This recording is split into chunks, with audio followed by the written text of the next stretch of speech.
उन्होंने जब आंखें खोली तो देखा सामने वही नौकर खड़ा है जिसे कई साल पहले अपनी हवेली की गहरी कोठरी में बंद कर दिया था। उसकी आंखें लाल थी और चेहरा विकृत था।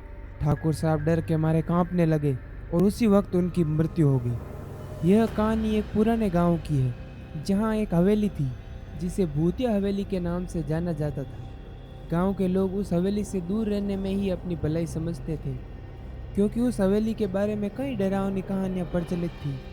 कहा जाता है कि उस हवेली में कई लोगों की मौत हो चुकी है और उनके भूत अब भी वहां पर भटकते हैं। यह हवेली एक जमाने में आलीशान और खूबसूरत थी।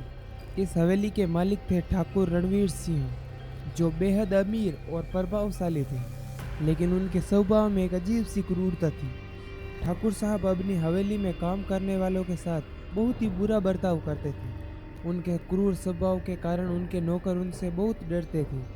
कहा जाता था कि अगर किसी नौकर ने उनकी बात नहीं मानी तो ठाकुर साहब उसे अपनी हवेली की कोठरी में बंद कर देते थे, जहाँ से वे कभी बाहर नहीं आ पाता था।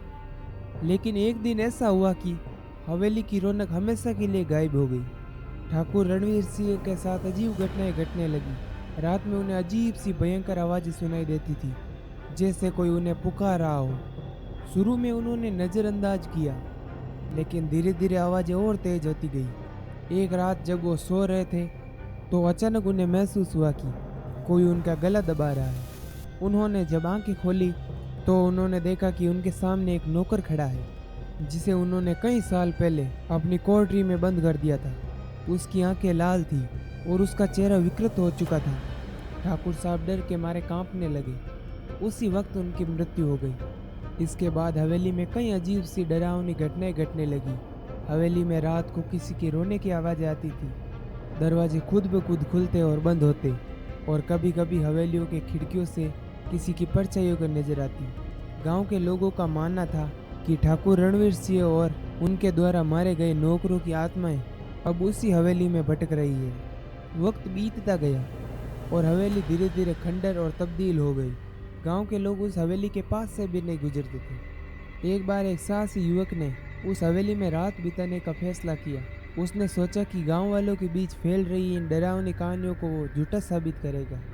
लेकिन जब वह हवेली के अंदर गया तो उसे ऐसा महसूस हुआ कि जैसे कोई उसकी हरकतों पर नज़र रख रहा हो। उसने इस बात को नज़रअंदाज किया, लेकिन उसके साथ धीरे धीरे अजीब सी घटनाएं घटने लगी। रात होते ही हवेली की सारी डरावनी कहानियां सच होने लगी। उसने चारों तरफ आवाज़ें सुनी और अचानक उसके सामने वही विकृत चेहरा आ गया। युवक अपनी जान बचाकर भागने लगा, लेकिन हवेली का दरवाजा बंद हो गया। अगले दिन उसकी लाश हवेली के बाहर पड़ी मिली और उसके चेहरे पर भयावह डर का भाव था। इस घटना के बाद कोई भी उस हवेली के पास नहीं गया। गांव के लोग मानते हैं कि हवेली के अंदर कोई दुष्ट आत्मा है जो वहां जाने वाले को कभी वापस नहीं आने देती। हवेली अब भी उसी तरह खड़ी है, जैसे अपने अगले शिकार का इंतजार कर रही है। वक्त बीतता गया और हवेली की कहानियां धीरे धीरे भुलाई जाने लगी। गांव में एक दिन बुजुर्ग संत का सामना हुआ। उन्होंने गांव वालों से भूतिया हवेली की कहानियां सुनी और हवेली के अंदर जाकर सभी आत्माओं को मुक्ति दिलाने का निर्णय लिया। गांव के लोग डर के मारे उन्हें मना करने लगे, लेकिन संत ने ठान लिया था कि उन भटकती आत्माओं को शांति देंगे। संत ने रात के समय हवेली में प्रवेश किया। जैसे ही वह अंदर गए, उन्हें चारों तरफ अजीब सी आवाजें सुनाई देने लगी, लेकिन उन्होंने अपनी प्रार्थना को जारी रखा। धीरे धीरे हवेली के अंदर हर चीज शांत होने लगी। संत ने ठाकुर रणवीर सिंह और मारे गए सभी नौकरों की आत्माओं को मुक्ति का मार्ग दिखाया। उन्होंने हवेली को पवित्र किया और एक दीपक जलाया जो शांति और मुक्ति का प्रतीक था। सुबह होते ही गांव के लोग हवेली के पास पहुंचे और देखा कि हवेली से एक दिव्य प्रकाश निकल रहा है।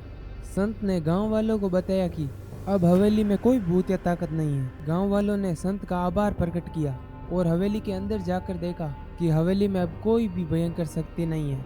हवेली की सारी आत्माएं शांति प्राप्त कर चुकी है। अब वह पूरी तरह से सुरक्षित है। गांव वालों ने हवेली को फिर संजीव किया और समय के साथ साथ उसे धार्मिक स्थल में परिवर्तन कर दिया। जहाँ कभी डर और आतंक का वास था, अब वह शांति और आस्था का निवास है और दूर दूर से यहाँ लोग दर्शन के लिए आते थे। इस तरह उस भूतिया हवेली की कहानी का अंत शांति और मुक्ति के साथ हुआ। वह हवेली अब भूतिया नहीं है, बल्कि एक धार्मिक और पवित्र स्थल बन चुका है, जहां लोग श्रद्धा से आते हैं और संत की दी हुई शांति का अनुभव करते हैं। इस तरह इस कहानी का अंत भी उम्मीद और शांति के साथ हुआ, जहां अतीत की भयावहता को भुलाकर एक नया सुखद भविष्य का निर्णय होता है। दोस्तों, अगर आपको ये कहानी पसंद आई हो तो वीडियो को लाइक और चैनल को सब्सक्राइब करना ना भूलें। धन्यवाद।